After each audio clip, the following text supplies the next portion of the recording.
দর্শক, আসসালামু আলাইকুম। সিএনএন নির্বোধ নিউ ইয়র্ক টাইমসের প্রতিবেদনকে রাষ্ট্রদ্রোহিতামূলক বললেন ট্রাম্প।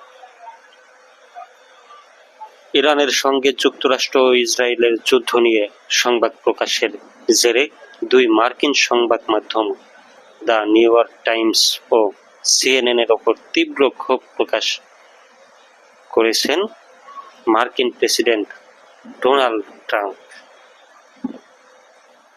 বৃহস্পতিবার ওভাল অফিসে আয়োজিত এক অনুষ্ঠানে সাংবাদিকদের সঙ্গে আলাপকালে ট্রাম্প এসব কথা বলেন।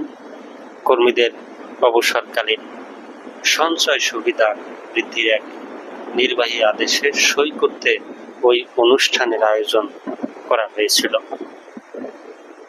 ট্রাম্প সিএনএনকে নির্বোধ ও নিউ ইয়র্ক টাইমসের প্রতিবেদনকে রাষ্ট্রদ্রোহিতামূলক বলে আখ্যায়িত করেন।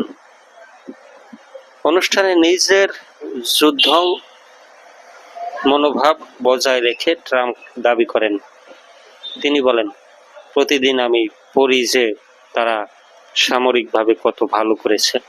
আসলে তাদের আর কিছুই অবশিষ্ট নেই, তারা শেষ। অথচ আমি নিউ ইয়র্ক টাইমসে পড়ি এবং নির্বোধ সিএনএন এ দেখি। এগুলো আমি দেখি কারণ আপনাকে শত্রুর উপর কিছুটা নজর রাখতে হবে।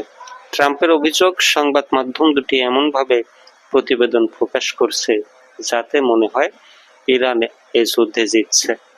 তিনি বলেন, নিউ ইয়র্ক টাইমস যা করছে তা আমার মতে রাষ্ট্রদ্রোহিতা। আপনারা কলামিস্টদের লেখা পড়লে বুঝবেন এসব উপর মহল থেকেই শুরু হয়। এটা খুবই ভয়ঙ্কর বিষয়।